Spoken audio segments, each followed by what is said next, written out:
बिस्मिल्लाहिर्रहमानिर्रहीम। अस्सलाम वालेकुम। उम्मीद करती हूँ आप सब खैरियत से होंगे।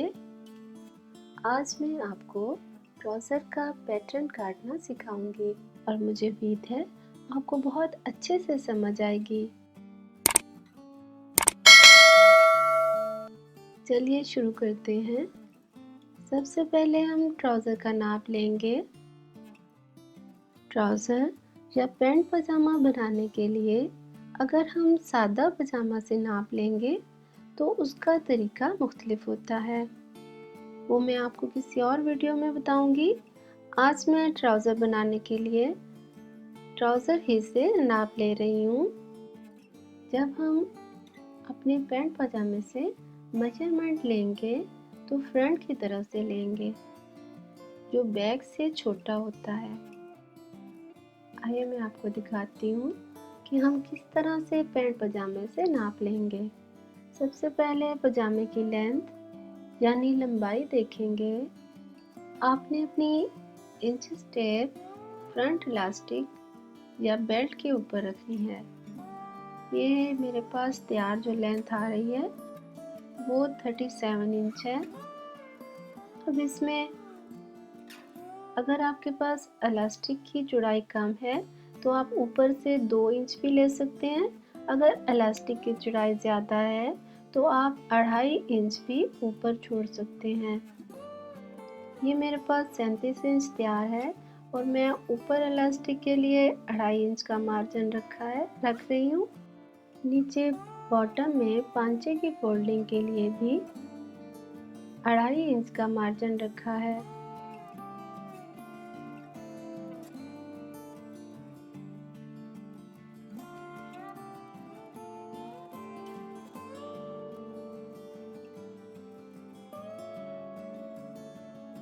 अब हम हिप का नाप लेंगे।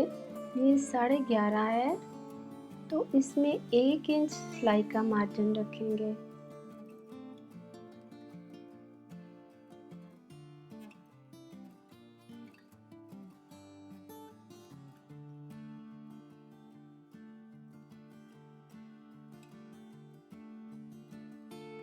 अब नी यानी घुटने का नाप लेंगे। अगर आपके ट्राउज़र की लंबाई 37 इंच से कम है तो आप 17 इंच पर घुटने का नाप लेंगे और अगर आपके ट्राउज़र की लंबाई 37 इंच से 39 इंच तक है तो आप 18 इंच पर घुटने का नाप लेंगे और अगर 39 से ज़्यादा लंबाई है तो आप 19 से 20 तक ले सकते हैं।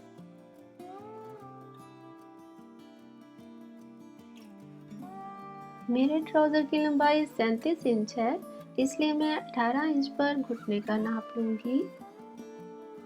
ऊपर आगे वाले इलास्टिक से 18 इंच तक लंबाई नाप के 18 पर हम अपने घुटने की चौड़ाई देखेंगे। जितनी भी चौड़ाई हो उसमें 1 इंच सिलाई का मार्जिन रखेंगे। मेरे पास घुटने की चौड़ाई 10 इंच आ रही है। मैं 10 इंच में 1 इंच सिलाई के मार्जिन के साथ 11 इंच लूँगी। अब हम अपने बॉटम यानी पांचे या मोरी की पैमाइश करेंगे उसी तरह फ्रंट वाले पांचे पर रख के।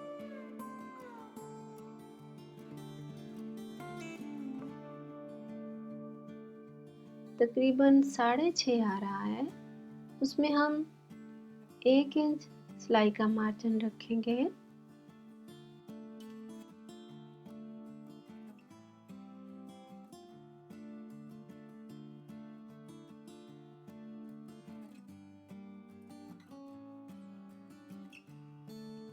ये हमारे क्रोच एरिया की पैमाइश है। क्रोच एरिया की पैमाइश हमारी हिप की चौड़ाई के मुताबिक होती है। जितनी हमारी हिप की चौड़ाई होगी उतनी ही हमारी क्रोच एरिया की लंबाई होगी। ट्राउज़र कटिंग करने से पहले कपड़े को अच्छी तरह से प्रेस करके सीधा कर लेंगे।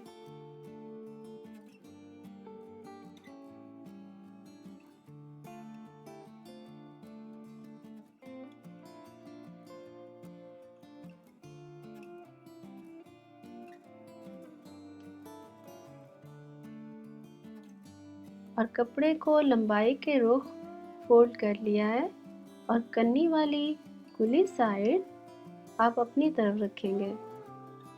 ऊपर से कपड़े में अगर अरेब आ रही है तो इसे निकाल लेंगे और सीधा कर लेंगे।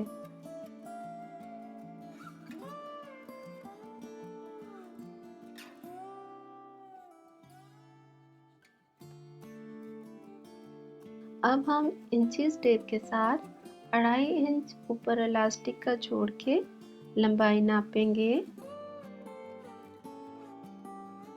और नीचे बॉटम से भी 2.5 इंच का मार्जिन छोड़ेंगे पांचे की फोल्डिंग के लिए। अब लंबाई के रुख अपनी तरफ ये इस तरह से 1/2 इंच की एक सीधी लाइन खींच लेंगे कन्नी वाली साइड पे।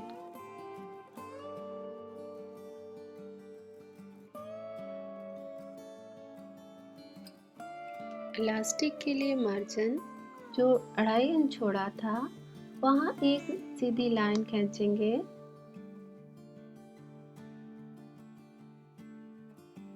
एक तैयार लंबाई की और फिर एक नीचे फोल्डिंग की।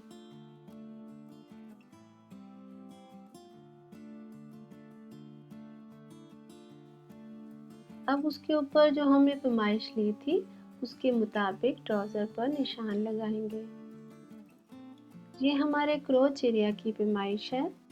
हिप की पैमाइश जैसा कि 11.5 इंच है, उसमें 1 इंच सिलाई के मार्जिन के साथ 12.5 ले रहे हैं, तो यहाँ से भी हम लंबाई में 12.5 ही लेंगे।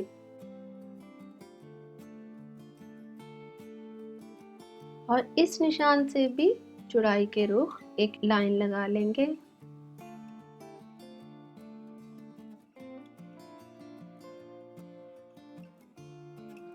अब इलास्टिक का मार्जिन छोड़ के घुटने का निशान लगाएंगे 18 इंच पे।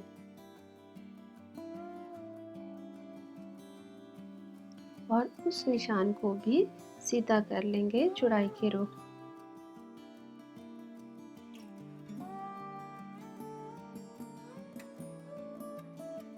अगर हमने ट्राउज़र में इलास्टिक डालना है और फ्रंट पर बेल्ट नहीं लगानी तो हमारी वेस्ट की चौड़ाई और हिप की चौड़ाई और क्रोच एरिया की लंबाई एक ही होगी,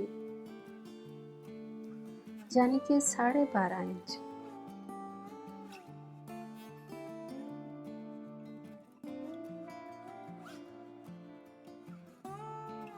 और दूसरी लाइन पर हिप की चौड़ाई का निशान लगाएंगे।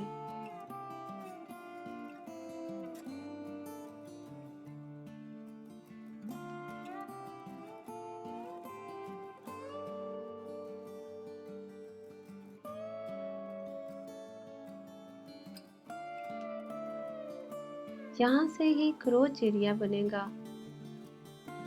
जहाँ हमने क्रोच एरिया की लाइन लगाई है और दूसरी लाइन पर हिप की चौड़ाई का निशान 12.5 लगाएंगे। यहाँ से ही क्रोच एरिया बनेगा। जहाँ हमने क्रोच एरिया की लाइन लगाई है वहाँ से 2 इंच आगे बढ़ाकर गुलाई के लिए निशान लगाएंगे। अब जो हमने 2 इंच आगे बढ़ाकर निशान लगाया है वहाँ से पूरा नाप लेंगे और इसके मिड पर एक निशान लगाएंगे। 2 इंच का इजाफा किया तो ये 14.5 हो गया और 14.5 का हाफ 7.25। अब हम घुटने वाली लाइन पर 7.25 का निशान लगाएंगे।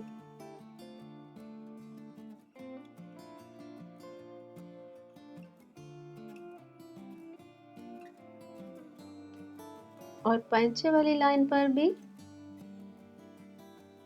7.25 का निशान लगाएंगे।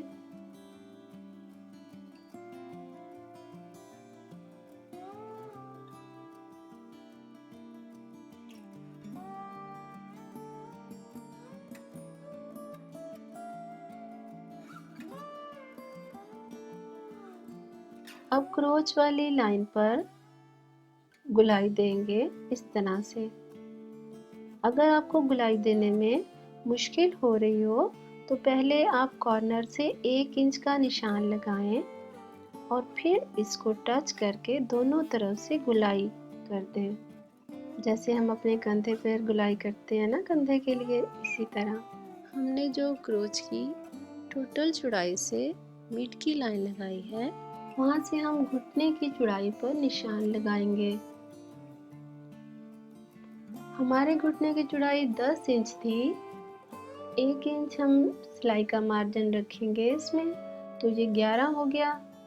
अब इसका हाफ लेंगे 5.5 मिड वाली लाइन के एक साइड पे और 5.5 मिड वाली लाइन के दूसरी साइड पे।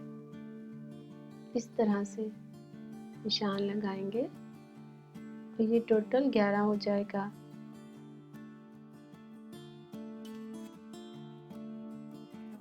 इसी तरह से पांचे पर निशान लगाएंगे।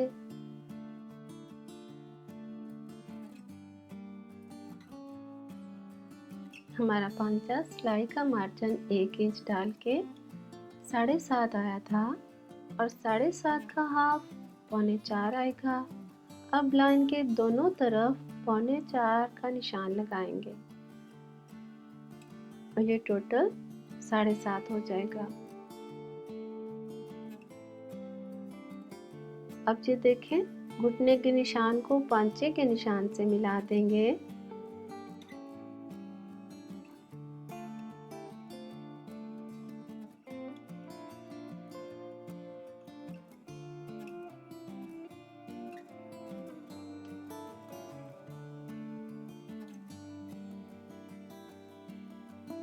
दोनों साइड से इस तरह।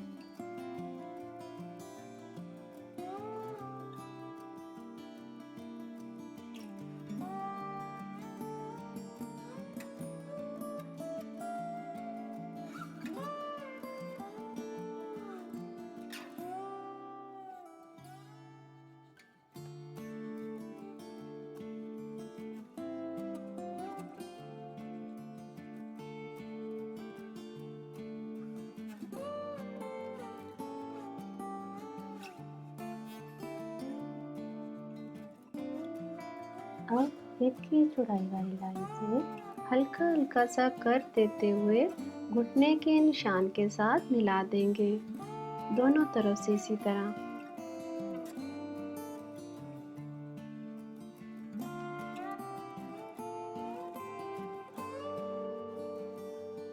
अब ये निशान हमारे सारे लग गए हैं।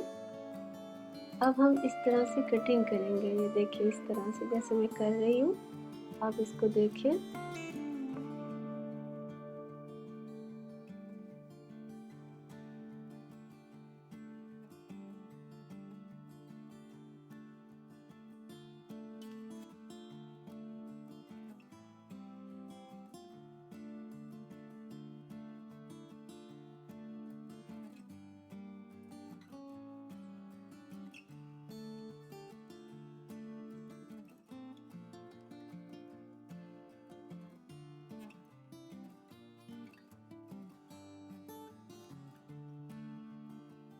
फ्रंट कटिंग हो गया है और बैक काटने के लिए बाकी कपड़ा बिछाएंगे।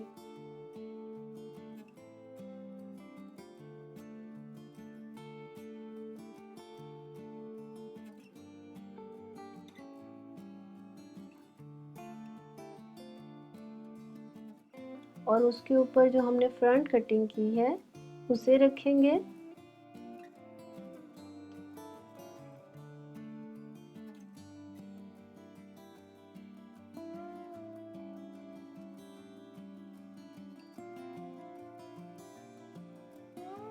बैक वाले कपड़े को फ्रंट जो हमने कटिंग किया है उससे 2 इंच ऊपर बढ़ा के रखेंगे, ऊपर की तरफ से।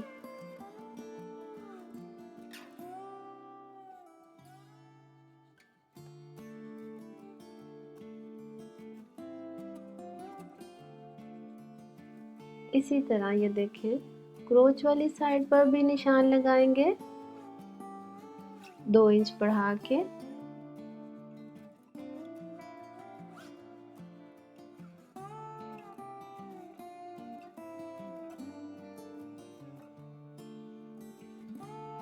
और उसे सीधी लाइन में ड्रॉ कर लेंगे।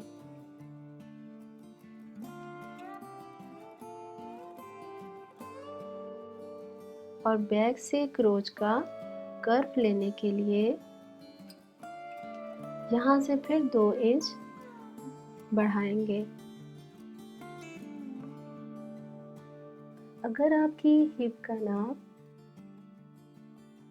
14.5 या इससे बड़ा है तो आप फ्रंट और बैक की क्रोच की गुलाई के लिए 2 इंच की बजाय 2.5 इंच भी ले सकते हैं। और क्रोच की तरफ से घुटने तक 2 इंच बढ़ाकर निशान लगाएंगे और फिर इसे पांचे तक 1.5 इंच का निशान लगाएंगे।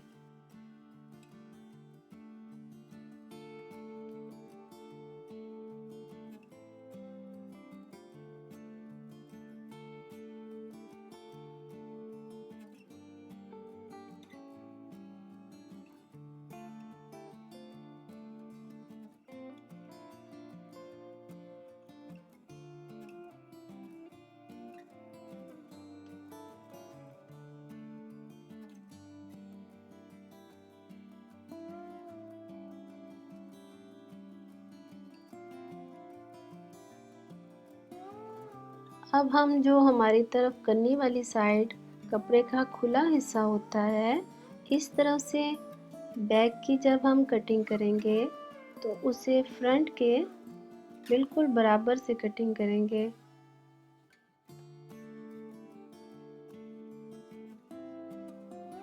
और इन निशानों को हल्का हल्का सा कर्व देते हुए आपस में मिला देंगे।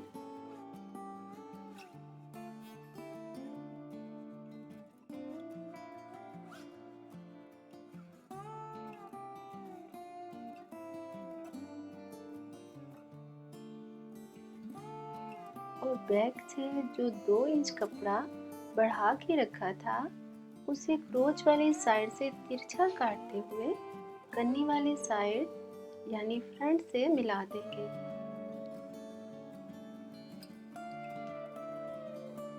कन्नी वाली साइड पर पांचे से सीधा कटिंग करेंगे इस तरफ से।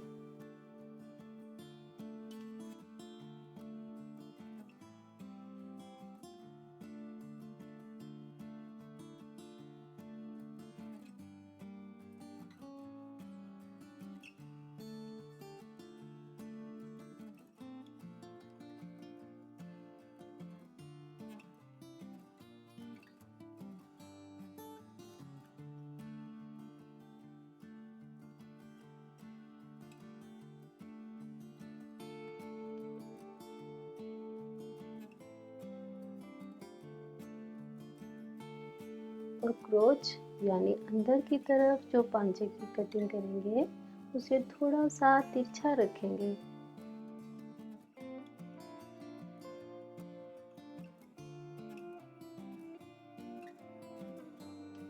ताकि पांचे की फोल्डिंग में दिक्कत ना हो और साइडों से ऊपर की तरफ ना उठे। इस तरफ से फ्रंट और बैक दोनों पांचों की कटिंग तिरछी रखनी है। ये देखिए इस तरह।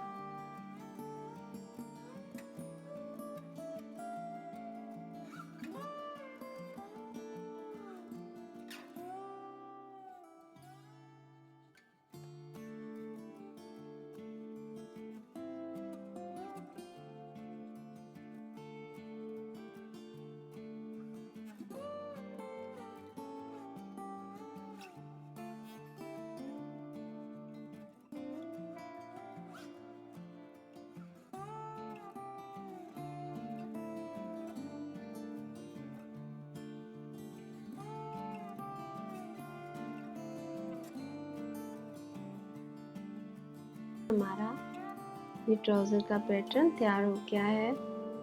नेक्स्ट वीडियो में पैटर्न को कपड़े पर रख के ट्राउज़र कटिंग करना और सिलाई सिखाऊंगी।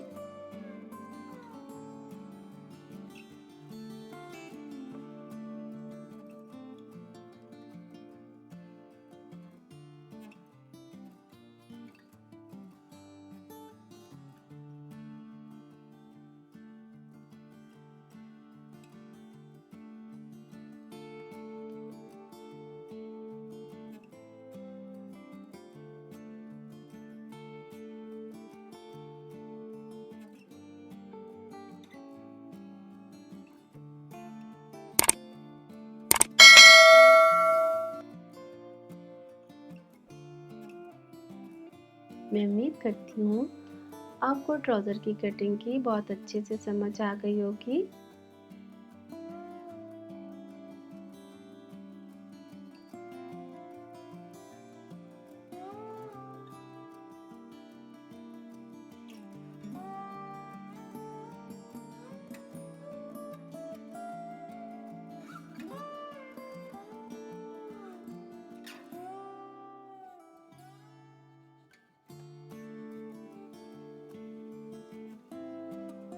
अब मैं आपसे इजाज़त चाहती हूँ।